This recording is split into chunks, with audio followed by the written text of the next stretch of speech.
nilalang sila ng may kapal, lalaki at babae. At sinabi, dahil dito iiwan ng lalaki ang kanyang ama't ina, at magsasama sila ng kanyang asawa, at sila ay magiging isa. Kaya't hindi na sila dalawa, kundi isa. Ang pinagsama ng Diyos ay huwag paghiwalayin ng tao. Poy at May, ang kasal ay isang sagrado, hindi lamang trip-trip ninyo. At inyong sinumpaan ay hindi ito isang 1 year lamang. Kung hindi, ito ay isang permanenteng kasunduan. Kaya sa hirap at ginhawa, dapat kayong dalawa ay magsasama. Kaya May, mahalin mo si Poy kung ano yung pagkakilala mo kay Poy. Kundi yung mga pag-uugali ni Poy na kapangit-pangitan, mamahalin mo pa rin yun, ha? Dahil kapag kayo nagsasama na, marami kang makikita na akala mo ganyan si Poy. Maliban sa gwapo, may pangit yan na pag-uugali. Kaya mamahalin mo yan. At sana ikaw, Poy, mamahalin mo din si May. Kung ano yung nakikita mo kamay, hindi lang yung kagandahan yung mamahalin mo. Kapag nagmamahal tayo, kasama na yung mga kapangit-pangitan na pag-uugali. Kapag nagmamahal tayo, huwag na po tayong mag-reserve. Yung pagmamahal, ibuhos mo na. Kundi kapag nagmamahal ka, kung ano yung pagkakilala mo sa isang tao, dagdagan mo pa. Hindi yung mahal na may porsento, kundi ibuhos mo na ang lahat. Katulad ng pagmamahal ng Diyos sa atin. Kaya Poy at May, patunayan ninyong dalawa kung ano yung tunay na pagmamahal. Dahil marami kayong mga maranasan na hindi magaganda kapag kayo'y magsasama na. Huwag niyo pong sukuan ang bawat isa. Dahil kapag susuko tayo, parang yung pagmamahal natin ay binabaliwala natin. Kapag kayo nag-away, hahanapin niyo pa rin yung pagmamahal. So maging mature kayo sa pag-aaway, pag-usapan, at kung ano ang solusyon na makikita, gagawin natin. Kaya sana tulungan ninyo ang bawat isa. At hiling ko sa inyong dalawa, huwag kayong susuko. Dahil kapag maraming makikitang mga hindi maganda, huwag niyong sukuan. Instead, you help each other, ha? At be faithful. Kaya Poy at May, all the best. Good luck po sa inyong dalawa. Kung ano man yung mga pakikibaka, sana nandun ang Diyos. Isama ninyo ang Diyos sa inyong paglalakbay. Kayo magbubuo ng bagong pamilya.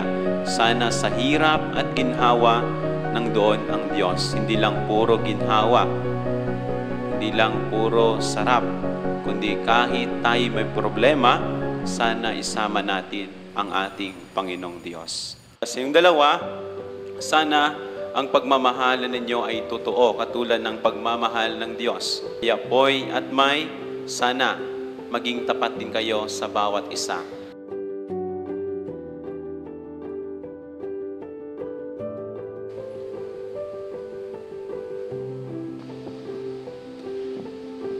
Minamahal kong Poy at May, sa binyag at kumpil nakisa kayo sa buhay at pananagutan ng Panginoon at sa pagdiriwang ng huling hapunan. Mulit-muli kayong nakisalo sa hapag ng kanyang pagmamahal. Ngayon na may kusang loob na kay dumudulog sa sambayanang ito at humihiling ng panalangin upang inyong paghabang buhay na pagbubuklod ay pagtibayin ng Panginoon. At kayo naman, mga kapatid na nagtitipon ngayon, ay manalangin para kina May at Poy. At bukas palad silang tanggapin bilang magkaisang dibdib sa ating sambayanang Kristiyano. Hinihiling ko ngayon ang buong katapatan ninyong ipahayag ang inyong damdamin sa isa't isa. May, bukal ba sa iyong loob ang iyong pagparito upang makaisang dibdib si Poy na iyong pagkamamahalin at paglilingkuran habang buhay? Opo, Father. Poy, bukal ba sa iyong loob ang iyong pagparito upang makaisang dibdib si May na iyong pagkamamahalin at paglilingkuran habang buhay? Opo, Father. Nakahanda ba kayong gumanap sa inyong pananagutan sa simbahan at sa bayan na umaasang inyong arugain ang mga supling na ipagkakaloob ng pong may kapal upang sila inyong palakihin bilang mabubuting mamamayang Kristiyano? Opo, Father. Opo, Father. Minamahal kong May at Poy, sa harap ng Diyos at ang kanyang sambayanan, pagdaupin po ninyo ang inyong mga palad upang ipahayag ninyo ang mithiing magtipan sa banal na sakramento ng kasal.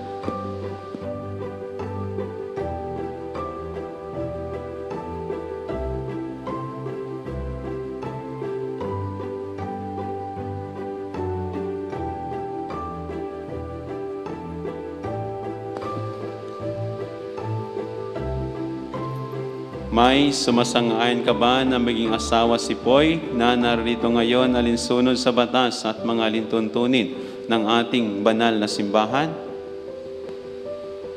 Opo, Father. Buong puso ba ang pagkakalob mo sa kanya ng iyong sarili bilang kanyang may bahay? Opo, Father. Nakalaan ka bang balikatin sa piling niyang pananagutan ng buhay may asawa? Opo, Father. Poy, sumasang-ayon ka ba na maging may bahay si May na narito ngayon alinsunod sa batas at mga alintuntunin ng ating banal na simbahan? Opo, Father. Buong puso bang pagkakalob mo sa kanya ng iyong sarili bilang kanyang asawa? Opo, Father. Nakalaan ka bang balikatin sa piling niyang pananagutan ng buhay may asawa? Opo, Father.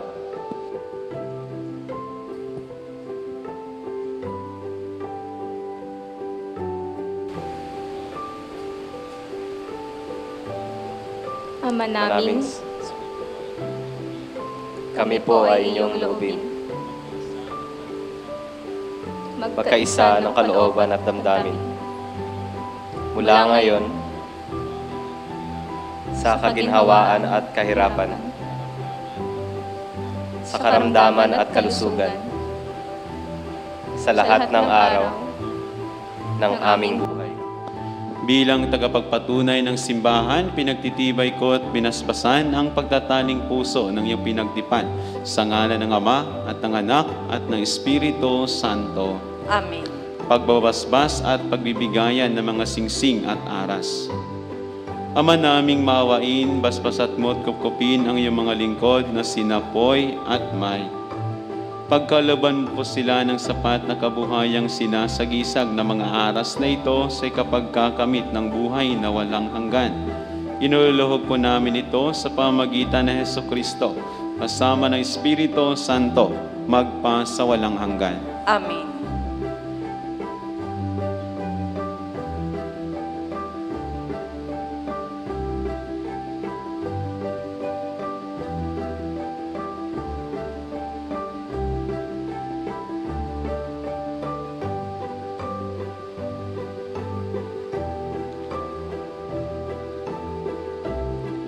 Ama naming mapagmahal, basbasat mo't lingapin ang iyong mga lingkod na sina Poy at May.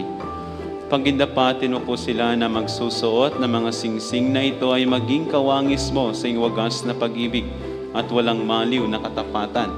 Inuluhog po namin ito sa pamagitan ng Hesukristo, kasama ng Espiritu Santo, magpa sa walang hanggan. Amen.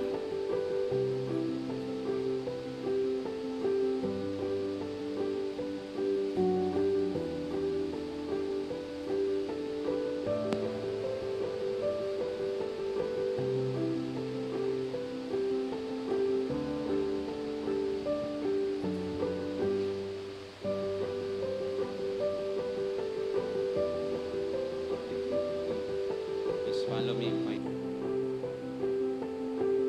May, kailan may di kita pagtataksilan, isuot mo at pakaingatan ang singsing na ito na siyang tanda ng aking pag-ibig at katapatan. Sa ngalan ng Ama, ng Anak, ng Espiritu Santo. Amen.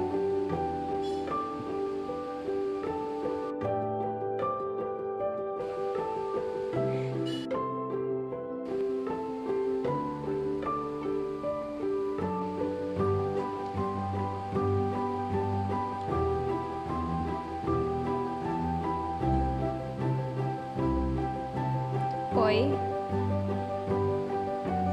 kailan may hindi kita pagtataksilan, isuot mo at pagkaingatan ang singsing na ito na siyang tanda ng aking pag-ibig at katapatan. Sa ngalan ng Ama, ng Anak, at ng Espiritu Santo. Amen.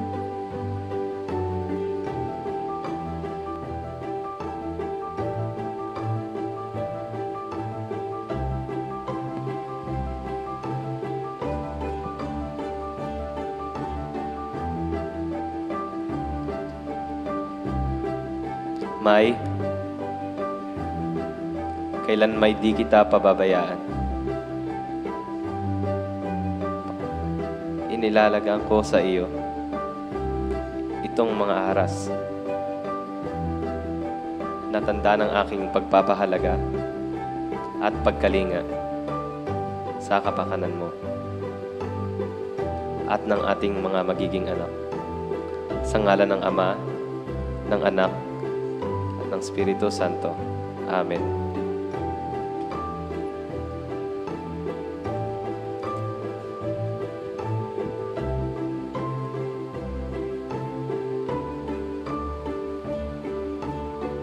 Tinatanggap ko ito at nangangako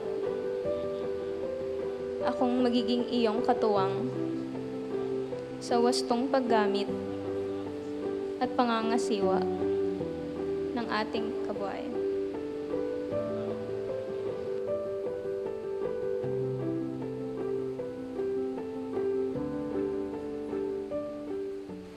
Ngayon po, palapakan po natin ang bagong kasal. Boy, let me kiss your bride.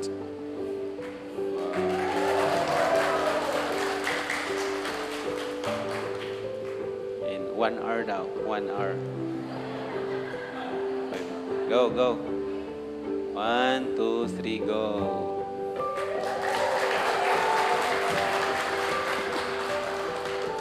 Isa pa daw, isa pa.